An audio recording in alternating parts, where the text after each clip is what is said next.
Price alone கர்த்தர் நல்லவர். ஆமென். இந்த நாளிலே உங்களை சந்திப்பதற்கு தேவன் கொடுத்த ஜீவனுக்காக கர்த்தருக்கு நான் நன்றி செலுத்துகிறேன். கர்த்தருடைய நாமம் மகிமைப்படுவதாக.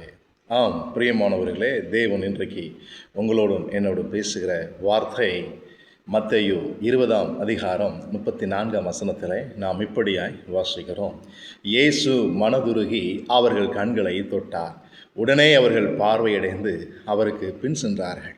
இங்கே 2 நபர்களை குறித்து அங்கே நாம் பார்க்கிறோம். 2 குருடர்களை குறித்து அங்கே பார்க்கிறோம். பொதுவாக தேவன் சுவிசேஷங்களிலே அநேக அற்புதங்களை, அடையாளங்களை இயேசு கிறிஸ்து பிதாவினுடைய நாமத்தினாலே, பரிசுத்த ஆவியானுடைய பலத்தினாலே அவர் செய்து உங்களுக்கு எனக்கு முன் உதாரணமாய், எடுத்துக்காட்டாய் ஆவியான தேவன் அவரை பயன்படுத்தினார் என்பதை நாம் வேதங்களிலே வாசிக்கிறோம். பிரியமானவர்களே, இயேசு கிறிஸ்துவை ஏற்றுக்கொண்ட விசுவாசிக்கிற யாவரும் அவரை விட பெரிய அற்புதங்களை எல்லாம் செய்திருக்கிறார்கள். குறிப்பாக சீடர்கள், அவரை பின்பற்றின அநேக விசுவாசிகள், தேவனை நம்பக்கூடிய, தேவனுக்கு பின் சென்ற சீடர்கள் அநேக அற்புதங்களை செய்திருக்கிறார்கள். பேதுருடைய நிழலில், பவுலுடைய கற்றைகளில், சால்வைகளில் நிறைய பெரிய அற்புதங்களை செய்திருக்கிறார்கள். பிரியமானவர்களே, இன்றைக்கு தேவன் உங்களோடும் என்னோடும் இடைபடுகிற வார்த்தை என்ன சொல்ல வராரு? பார்வை அடைந்து அவருக்கு பின் சென்றார்கள். அப்போ அவங்களுக்கு கண்கள் இருந்திருக்கு, சரீரத்தில் கண்கள் உண்டு. மனிதனுடைய படைப்புகளிலே தேவன் ஆதாமை படைத்த பொழுது அவனை பூரணமாகத்தான் படைத்தார். அரை குறையாக ஊனமாக அவரை என்ன செய்யலை, படைக்கவில்லை. தேவன் நம்மை போலவே மனிதனை படைக்க வேண்டும் என்று பூரணமாய் படைத்தார். ஏன்னா தேவன் பூரணம் உள்ளவர். அவர் பூரணராக படைக்கப்பட்டார். ஆதாமுக்கு எந்த குறையும் கிடையாது. நல்லா கவனிக்கணும். அவன் கீழ்ப்படியாத பொழுதுதான் சரீரத்தில் வியாதிகள் என்ன செய்கிறது, உருவாகிறது. பிரியமானவர்களே, ஒரு மனிதன் கீழ்ப்படியாத பொழுதுதான் அவனுடைய ஆத்மாவில் என்ன செய்கிறது, வாதை உண்டாகிறது. அது சரீரத்துக்கு தொடர்கிறது. அது ஆவியை என்ன செய்கிறது, ஒன்றுமில்லாமல் போக பண்ணுகிறது. சாத்தான் அந்த வாய்ப்பை என்ன செய்கிறான், பயன்படுத்தி தேவனுக்கு கீழ்ப்படியாமல், தேவனுக்கு புரியாமல் நடக்கும் பொழுது அவருடைய வெளிச்சத்தை குறைக்கிறான், பரிசுத்தத்தை மறக்கச் செய்கிறான்.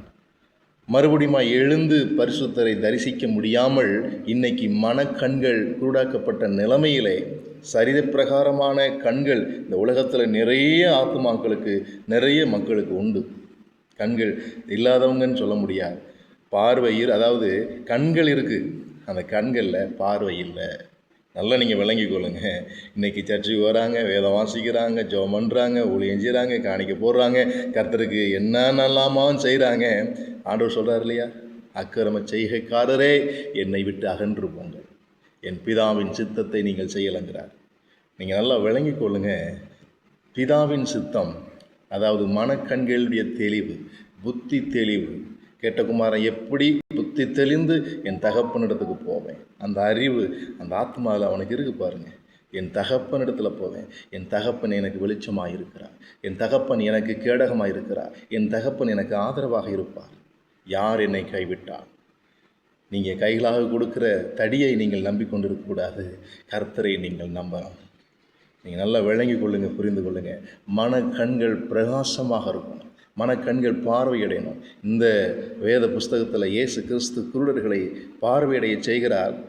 அவர்கள் அவருக்கு பின் சென்றார்கள் என்று வேதம் சொல்கிறது. இன்றைக்கி எத்தனை பேர் மனக்கண்கள் தெளியப்பட்டு, மனக்கண்கள் அவர்களுக்கு பார்வையடைந்து கிறிஸ்துவை உண்மையாய் பின்பற்றுகிறார்கள். இன்றைக்கி கண்கள் இருந்தும் நீங்கள் குருடராக இருக்கிறீர்கள் என்று வேதம் சொல்கிறது.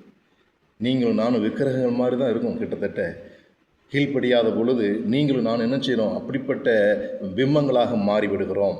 நடமாடும் பிணமாகத்தான் நான் இருக்கிறோம். ஆண்டவர் சொல்றார், நடமாடும் நிருபங்களாக மாறணும்னு சொல்லி. வேத புஸ்தகங்களாக நீங்கள் ஒவ்வொருவரும் மாறணும். உங்கள் பார்வை தெளிவாக இருக்கும். சரீர பிரகாரமான கண்களை இங்கு குறிப்பிடவில்லை. மனக்கண்கள் தெளிவு பெற்று புத்தி தெளிந்து தகப்பன்றதுக்கு போன கேட்ட குமாரனை போல இன்றைக்கு மனம் திரும்பாத விசுவாசிகள், கர்த்தரை உண்மையாய் பின்பற்றாத தேவ பிள்ளைகள், இந்த காலை வேளையிலே நீங்கள் பார்வை அடையணும். எப்படிப்பட்ட பார்வை அடையணும்? தெளிந்த பார்வை அடையணும். தேவ குமாரன் அவர்தான் என்கிற மெசியா, அவர்தான் என்கிற உணர்வை பெற்றுக்கொண்ட பிள்ளைகள், கர்த்தருக்கு பிரியமான வாழ்க்கை வாழ்வதற்கு உங்களை நீங்கள் ஒப்பு கொடுக்கணும். மனக்கண்கள் பிரகாசமாய் தெரியணும், மங்களாக தெரியக்கூடாது. தூரப்பார்வை கிட்ட பார்வை அதெல்லாம் அந்த குறையும் கிடையாது. என் பார்வை தெளிந்த பார்வையாய் இருக்கணும். அப்போ தான் இயேசுவை தைரியமாய் சொல்ல முடியும். அந்த கிரிக்கெட் வீரர் ஜெமிமா சொன்னாங்க பாருங்கள், அத்தனை மீடியாவுக்கு முன்னாடி உலகமெங்கும் இன்னைக்கு அவங்கள போற்றி கொண்டு இருக்கிறது. மறுதளிக்காமல் தைரியமாக சொல்கிறாங்க, இந்த கிரேட் எல்லாம் இயேசு கிறிஸ்து ஒருவருக்கு. இப்படி யாருங்க சொல்ல முடியும்? இன்றைக்கி அரசியலில், அரசாங்கத்தில் எந்த நடிகர், எந்த செலிப்ரிட்டி சொல்லுவாங்க சொல்லுங்கள், இயேசு கிறிஸ்து உண்மையான தெய்வம்? இப்படிலாம் வந்து சொல்வதற்கு பெரிய ஒரு தைரியம் வேணும். உண்மையாகவே அவர்கள் சாட்சிகளாக இருக்கிறாங்க.